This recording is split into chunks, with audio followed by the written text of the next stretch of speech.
कशी आहेस माऊली? छान आहेस ना? अगं, आज केवढा पवित्र दिवस, म्हणजे सोमवारचा दिवस, नवीन सप्ताहाची सुरुवात होणारा दिवस, नव चैतन्य, नवी उमेद, नवीन ऊर्जा देणारा हा दिवस आहे. आणि त्यातही हा दिवस म्हणजे देवाधिदेव महादेव यांचा अत्यंत लाडका असलेला दिवस.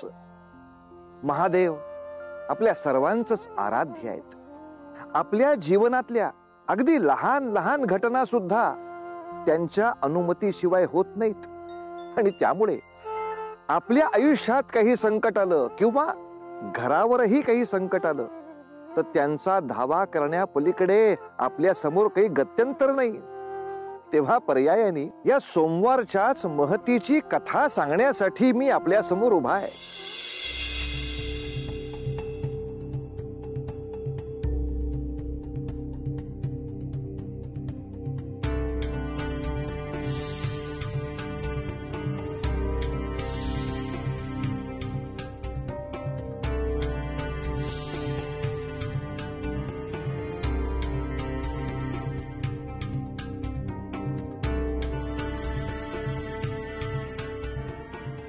निश्चितच या अरण्याचा हा महिमा आहे. इतके घनदाट अरण्य या पृथ्वी तलावरती अन्यत्र कुठेही नसेल. त्याचबरोबर किती मोहक आहे. कोणीही व्यक्ती आपलं संपूर्ण आयुष्य इथे व्यतीत करेल.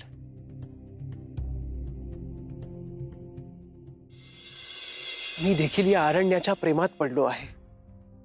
खरेच खरेच किती मोहक आहे हे अरण्य.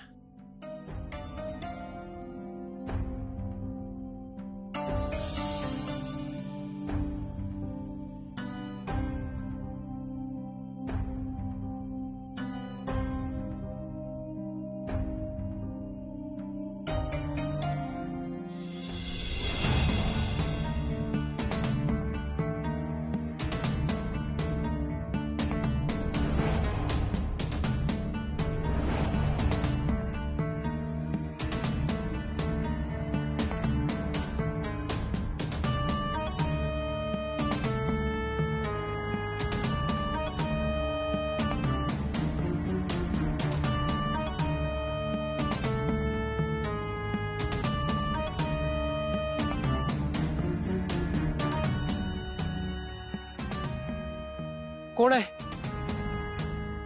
कोण आहे तिकडे?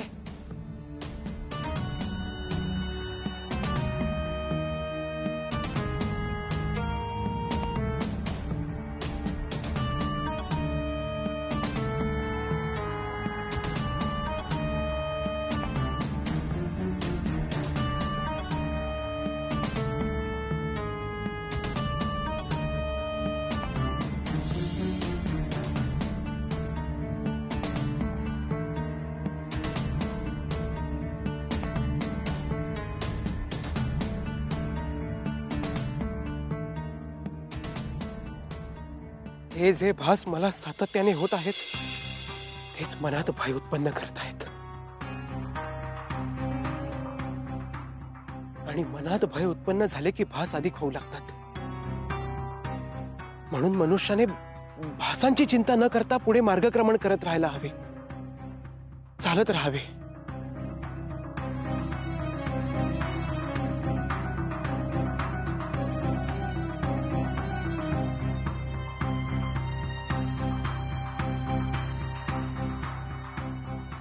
मला सूर्यास्त होण्याआधी या मायावी अरण्यातून बाहेर पडावे लागेल.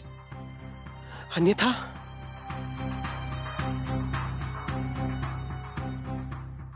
नाही, मनात भय निर्माण होण्याची शक्यताच नाही.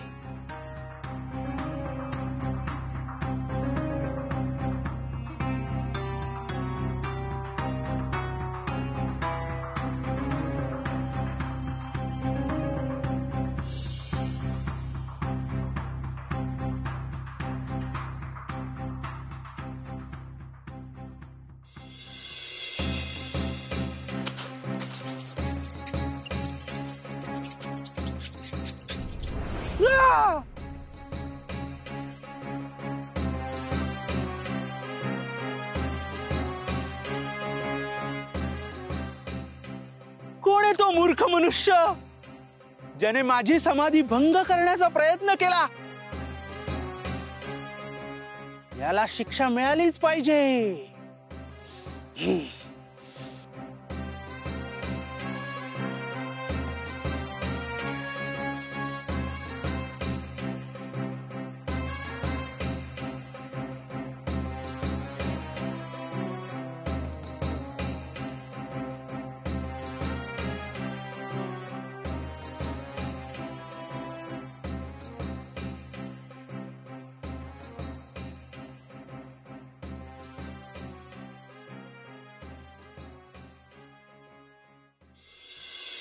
ओम नमः शिवाय.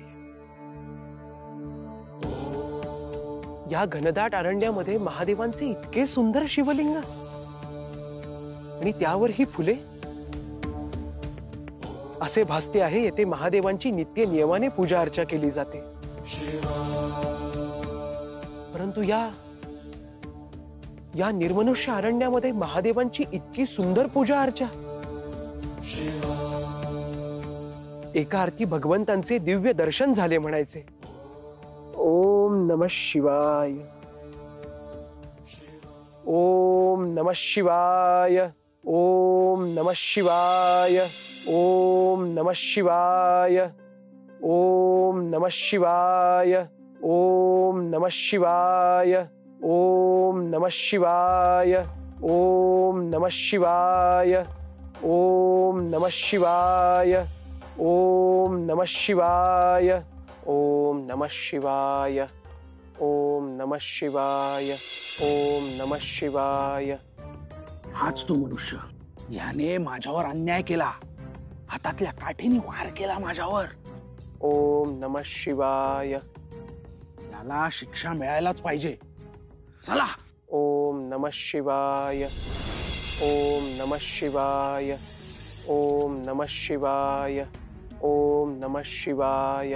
ओम नमः शिवाय. ओम नमः शिवाय. ओम नमः शिवाय. ओम नमः शिवाय. ओम नमः शिवाय. ओम नमः शिवाय. ओम नमः शिवाय.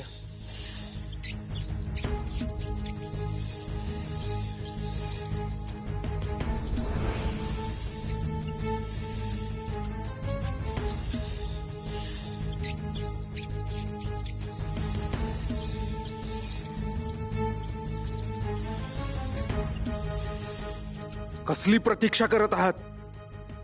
आक्रमण करा, सर्वनाश करा त्याचा.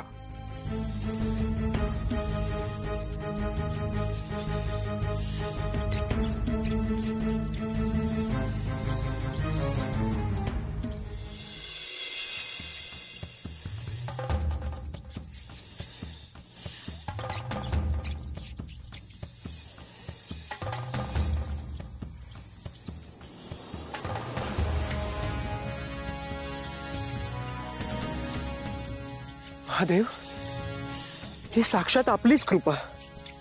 ओम नमः शिवाय. ओम नमः शिवाय.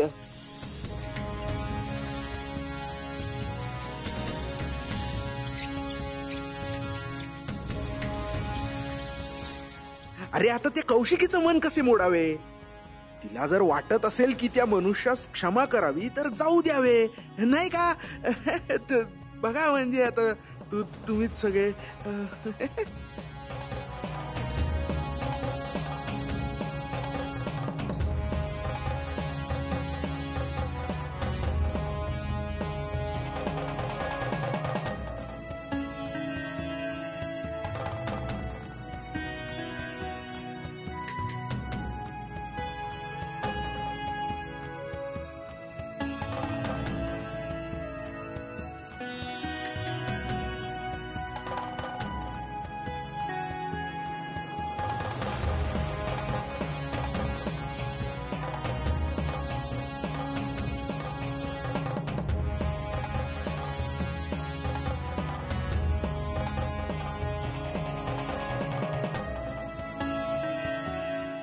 प्रभू, या पूजनाने सर्व प्रवासाचा शीण आणि थकवा नाहीसा झाला आहे. मनशांती लाभली आहे. धन्यवाद प्रभू, आपुला मनपूर्वक आभारी आहे. ओम नमः शिवाय.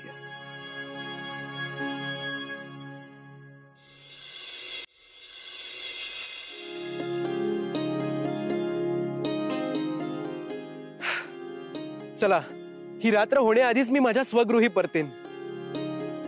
आता गुरुवर या आश्रमामध्ये माझी प्रतीक्षा करत असतील आणि चिंतेतही असतील. ज्या मायावी अरण्यातून मी इथे परतलो, त्या मायावी अरण्यामध्ये मी दिव्य शिवलिंग पाहिलं, ज्याच्या दर्शनाने मनाला अपार मनःशांती लाभली. हे सांगितल्याने गुरुवर्यांना अतीव आनंद होईल.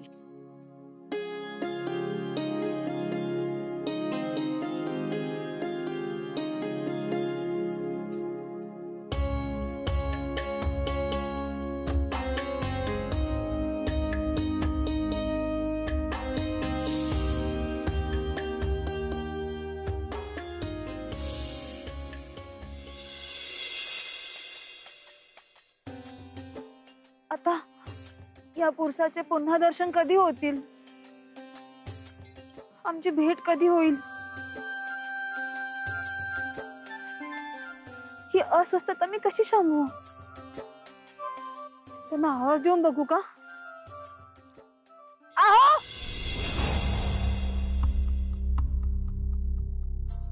मी येऊ का? मी येऊ का तुमच्या सवे? ओम नमः शिवाय. मी येऊ का? ओम नमः शिवाय. ओम नमः शिवाय. ओम नमः शिवाय. ओम नमः शिवाय. मी येऊ का? ओम नमः शिवाय. आहो, ओम नमः शिवाय. ओम नमः शिवाय. आहो थांबा. ओम नमः शिवाय. ओम नमः शिवाय. आहो, ओम नमः शिवाय. आहो ओम नमः थांबा. शिवाय. ओम नमः शिवाय. आहो,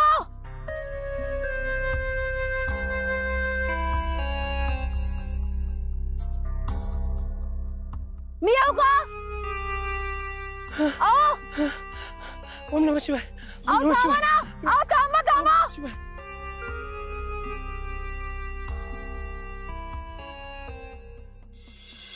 सत्य हे सापेक्ष असते. आज इथे मला जे सत्य भासते आहे ते उद्या तिथे तुला सत्य भासेलच असं नाही. ओम नमः आणि शिवाय. दैनंदिन आयुष्य जगताना आपण या ओम गोष्टी नमः शिवाय. नेहमीच ओम नमः काळजी शिवाय. घेतली पाहिजे.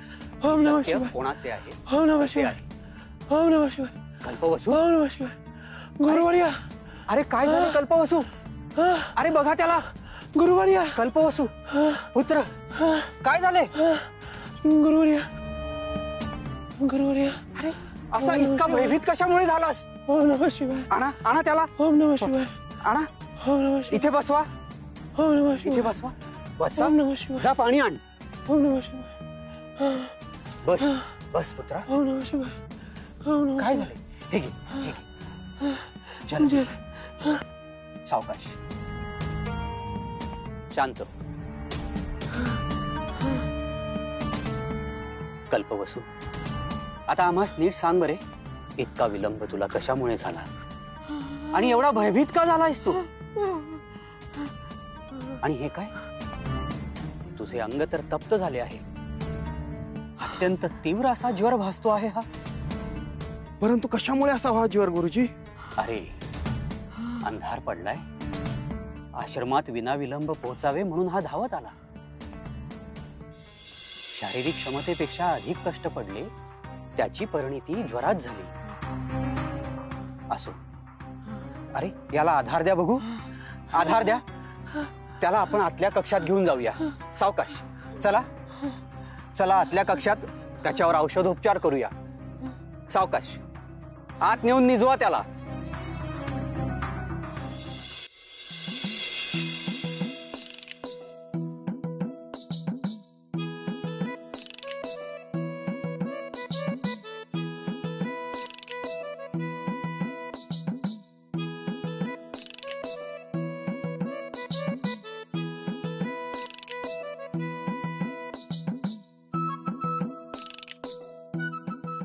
बोल आता. आता वेळ मिळाला माझ्याकडे लक्ष द्यायला. का? तू तर असं म्हणतोयस जणू मी तुला काही महत्वच देत नाही. जणू काही महत्वच देत नाही. तो मनुष्य ज्याने माझी निद्राभंग केली, मला इजा केली, मी त्याला माझ्या न्यायाने शिक्षा देत होतो ना, मग कशाला मला खून करून काही करू नको त्याला असं सांगितलंस? त्यामुळे मला गप्प बसावं लागलं. तुला माहितीये, मी मोठी सर्पसेना घेऊन गेलो होतो. ते आलेले, त्यांना परत जावं लागलं. त्यांचा सुद्धा हिरमोड झाला माहितीये तुझ्यामुळे. परंतु तुमच्या हातून एक जीवनदान झाले, ह्याचा तुम्हाला काही आनंद नाहीये का? खूप आनंद झालाय मला, खूप आनंद झालाय, भरपूर आनंद झालेला आहे. बघ केवढा आनंद झालाय मला. पण तुला माहितीये, तो मनुष्य शिक्षेस पात्र होता. मग तू त्याला अभय का दिलंस अभय? बाई बाई बाई, किती तो क्रोध म्हणावा.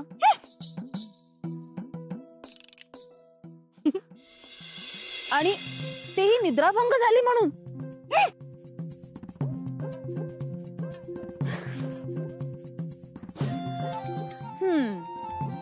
ते योग्यच आहे म्हणा. ज्या मनुष्याने माझ्या बंधूची निद्राभंग केली त्याला शिक्षा व्हायलाच हवी. इतके दुस्साहस, या महापातकाची तुलना तर कुठल्याही दुष्कृत्याशी होऊ शकत नाही. त्या मनुष्याला शासन व्हायलाच हवे होते. असू दे, असू दे. मी माझ्या बहिणीला चांगला ओळखतो. तिचा मायेचा स्वर आणि चेष्टेचा स्वर मला चांगला समजतो. नाही नाही, तू असं कदापि समजू नकोस की मला तुझी चिंता नाही. हे बघ, तसं पाहिले तर माझं तुझ्या विना आहेच कोण. एका बहिणीला तिच्या बंधू विना कोण समजून घेईल. आणि तुझ्यावर संकटाची वेळ आली ना, तर मी माझे प्राण त्यागालाही पुढे मागे नाही पाहणार. नको नको, असं बोलू नकोस. मला माहितीये अगं की माझ्यावर कोणतंही संकट आलं तरी तू त्याच्याशी 2 हात करशील. मी फक्त या प्रसंगाबद्दल बोलत होतो ग. करशील ना मला मदत? परंतु त्या निद्राभंग संकटातून तुलाच मार्ग काढावा लागेल. मी यात काही सहकार्य नाही करणार. मी यात काही सहकार्य करणार नाही. ऐक ना, कर ना सहकार्य. ऐक अगं, सहकार्य कर ग. असं नको करू ग. माऊली, आपल्या प्रियजनांशी आपलं मिलन किंवा विरह काही असो, हे नियतीनं ठरवलेलंच असतं. ते आपलं संचित असतं. जेव्हा आपल्याला जाणवतं की आपल्या आयुष्यामध्ये येणारी एखादी व्यक्ती हळूहळू आपल्या आयुष्यातून नाहीशी झाली, लांब गेली, तर समजून चालावं की याच्या मागे सुद्धा नियतीची काहीतरी योजना असते. परंतु त्या क्षणी माऊली, ती योजना समजून घेण्याची आपली मनस्थिती राहिलेली नसते. त्या विरहाच्या दुःखात आपण स्वतःलाच बुडवून घेतलेलं असतं. खरं म्हणशील तर नियती तेव्हा आपली परीक्षा करत असते, आपल्या नात्याची, आपल्या निष्ठेची आणि आपल्या प्रेमाची. तेव्हा उतू नका, मातू नका आणि घेतला वसा टाकू नका.